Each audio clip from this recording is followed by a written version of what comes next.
Hi guys, in this video we are going to learn if else in Python.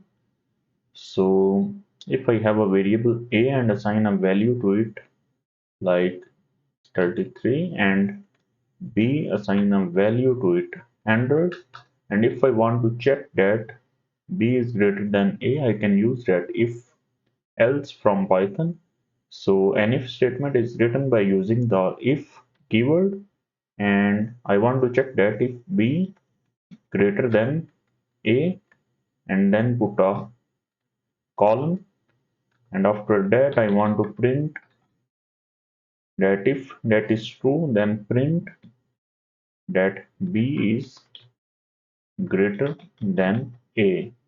And if I just save that and run that, it will going to show me that b is greater than a because this condition is true. So let's take another scenario. If that condition is not true, just change that to add another 0, 330. So now our that condition is not true.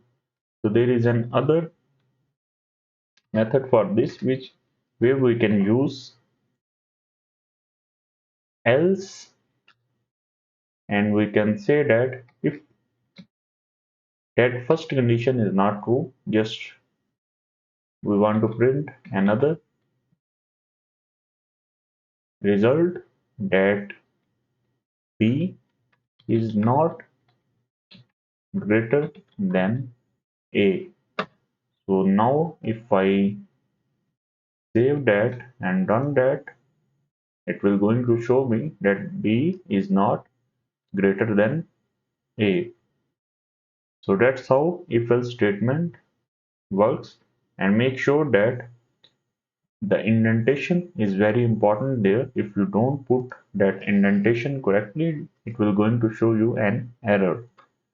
So make sure to put that indentation in your if else statements. So that's it guys for this.